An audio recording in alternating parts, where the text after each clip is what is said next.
আচ্ছা, আমি একটা কথা বলি, সেটা হচ্ছে যে আপনি ফেসবুকে মনিটাইজেশন কেন পান নাই এখনও কেন ফেসবুকে আপনি মনিটাইজেশন পান নাই? তার দুইটা কারণ থাকে।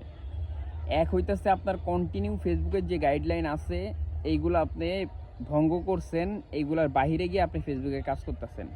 এটা হচ্ছে 1 নাম্বার ফেসবুকের মনিটাইজেশনের বাধার কারণ।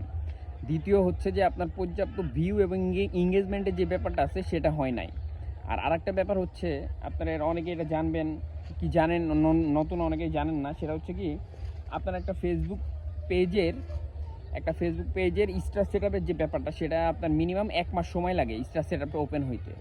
ঠিক আছে? তো অনেকে বলে যে আমি এতদিন ধরে ইউজ করি, এখন স্টার সেটআপ আসে নাই। তো এটা মিনিমাম 1 মাস সময় লাগে, 1 মাসের ভিতরে স্টার সেটআপটা ওপেন হয়ে যায়।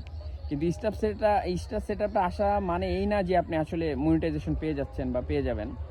তো আপনার মূল যে ব্যাপারটা সেটা হচ্ছে আপনার মাথায় রাখতে হবে আপনি যেন কোনো কপিরাইট ইস্যু না খান এবং গাইডলাইন যেন ভঙ্গ না করেন। ফেসবুকের একটা গাইডলাইন আছে, আর আগে অনেক ক্রাইটেরিয়া ছিল যেগুলো পূরণ করা লাগে, এইগুলো এখন আর পূরণ করার দরকার পড়ে না ফেসবুকের।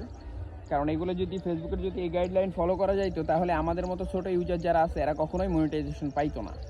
তো আপনি শুধু গাইডলাইন ভঙ্গ করবেন না এবং কপিরাইট ইস্যু, এই দুইটা কারণ যদি আপনি বাইপাস করে চলতে পারেন, এই দুইটা কারণ থেকে আপনি বিরত থাকতে পারেন, তাহলে আপনি একটা সময় কন্টেন্ট মনিটাইজেশন নিশ্চিত পাবেন। কাজ করে যান ধৈর্য ধরে, ইনশাল্লাহ পাইবেন আপনিও।